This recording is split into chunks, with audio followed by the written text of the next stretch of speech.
Welcome back to my channel.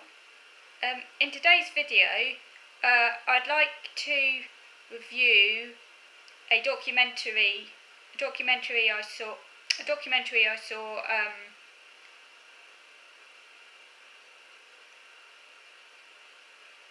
the other day on Channel 4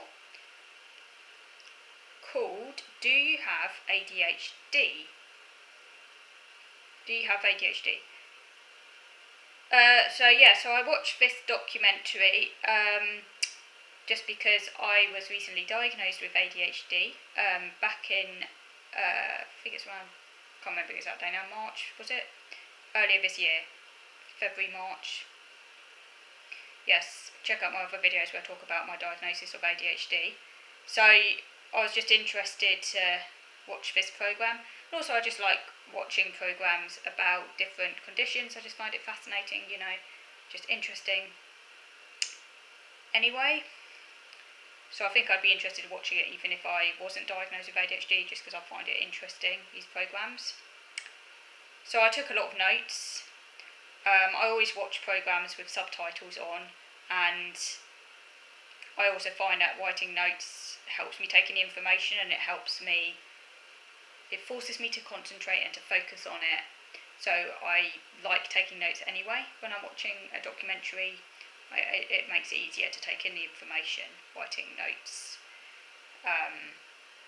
Obviously it does mean then that the documentary, it takes it longer, it does obviously mean that you're watching it for longer, but it just sort of helps me concentrate and focus on the programme when I take notes and when I have subtitles on. I don't know if any of you can relate to that. So anyway, I basically wrote down pretty much the whole programme as I was watching it, so that I can make a video about it on here as well. So, for programme then, so it was like, do you have ADHD? That's what the programme was called. And it made the point very early on, that ADHD, it's not just about, it made it clear early on that most people can relate to the traits of ADHD. Everybody loses their keys sometimes, for example, everyone does. It's part of being human. For it to be ADHD, it must be significantly more than you'd expect for your age, for your cognitive ability, and for your situation. So it's not just a case of, you have a trait that might be there in ADHD. It's not just a case of you having that trait, like say losing your keys now and again. That isn't ADHD. It's got to be a substantial and severe impairment over multiple settings, over multiple situations. So it was interesting because it showed someone called Claire Mosley. Now Claire Mosley is a former GP. She's actually the widow of Michael Mosley. I don't know if any of you know of Michael Mosley. He was a very popular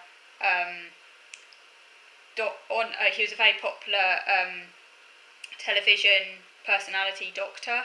He used to do lots of programmes about health topics, and he sadly died. I think it's was it 2 years ago now? I can't remember. Yeah, he unexpectedly and rather sadly died. I can't actually remember the circumstances of his death anyway. But yeah, he was. I used to watch quite a few of his programs actually, and he was always I always found his programs very good. So yeah, it was sad when he died. But yeah, Claire Mosley is his widow, and she's a former GP, and she was on the program because she suspected that she might have ADHD, and she also suspected that her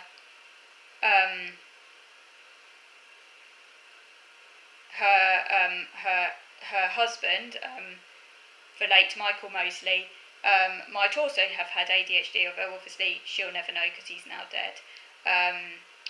I did find him quite intense. He was quite intense, so I mean it's possible, but we'll never know because he's dead now, so we'll sadly never know if he did or not. But yeah, she suspected that he might, and she thought that she might. So she shared her assessment journey on the programme, on the documentary. yeah, as I say, throughout their life together, she believed that there were indications that they both had the condition.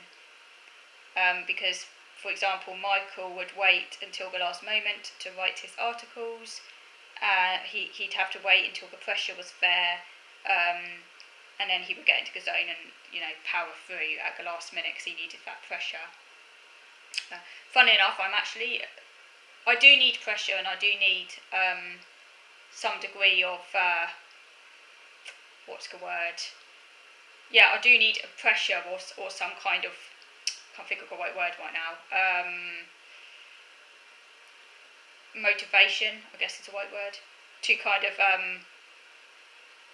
get something done, but I'm someone who actually doesn't like to leave things. If it's like really, really important, I don't like to leave it to the last minute because I find that more stressful. I like to get it done straight away, so it's not like hanging over me, but then I'll get into the zone and then I'll just hyper focus on it until it's done, and I literally can't think of anything else until I've done it, because I hate having something hanging over me. If that's like really important, I just want it out of the way, because otherwise I'll be obsessing about it and it will be, yeah.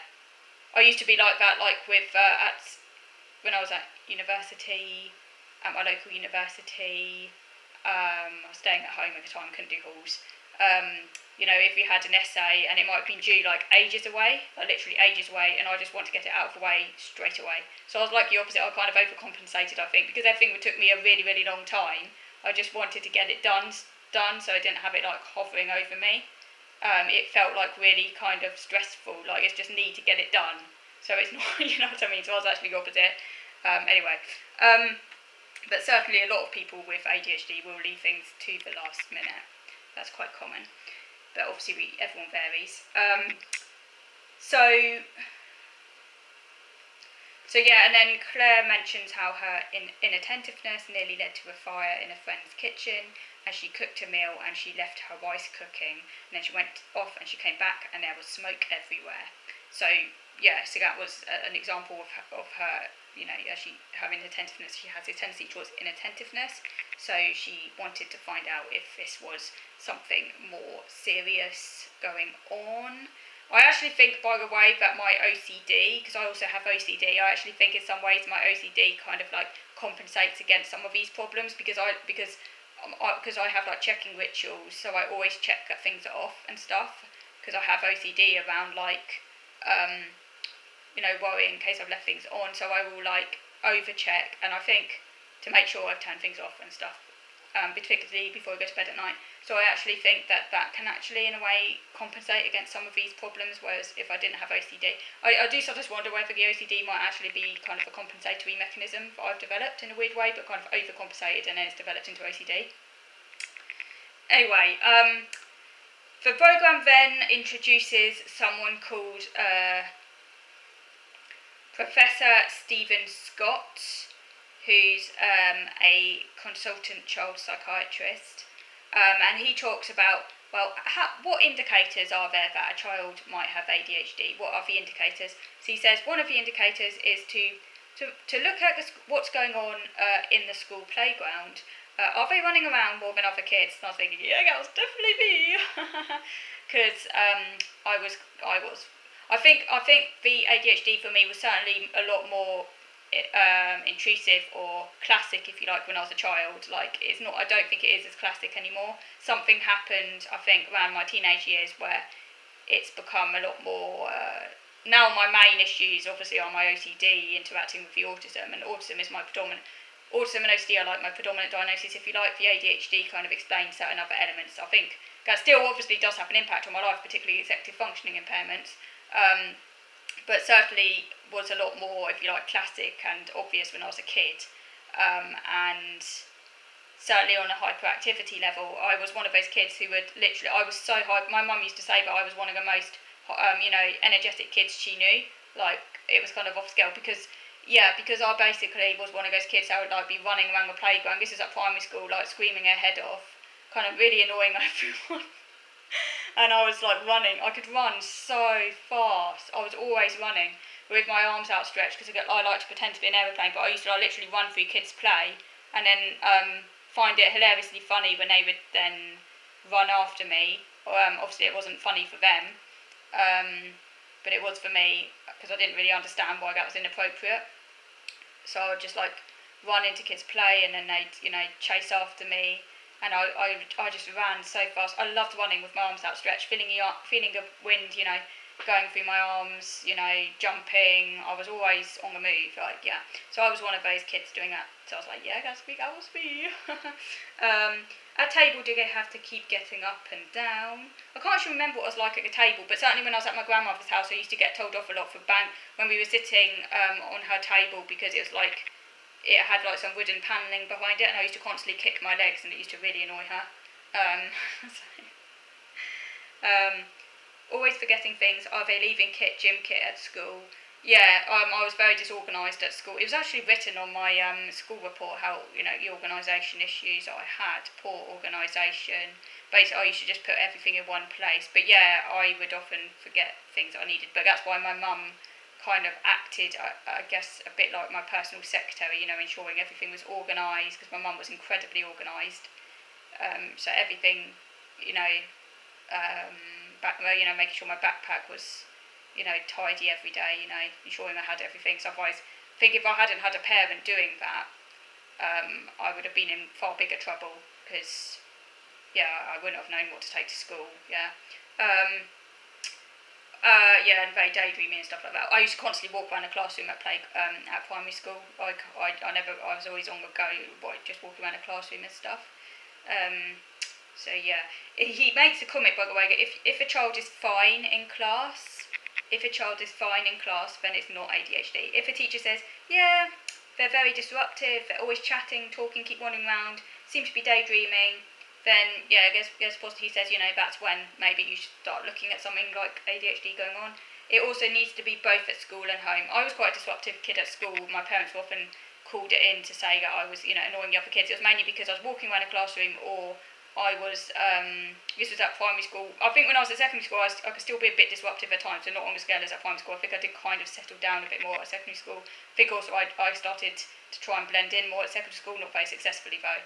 But certainly at primary school,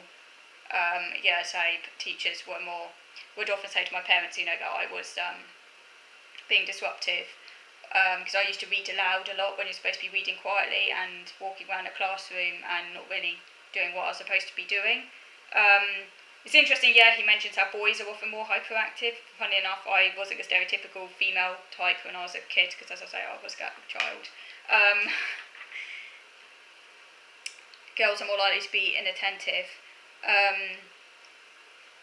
Actually, I'm going to move over to video number 2. You know what? I'm probably going to have to do more. I think this is going to have to be a running video, and otherwise I'm going to have to come back and do more videos on this, because there's quite a lot to cover, and I know I might have to respond to your comments as well. So I think, yes, it's going to be over quite a few videos, but I'm going to move over to video number 2 now, just to carry on going over the documentary. So moving over to video number 2 now.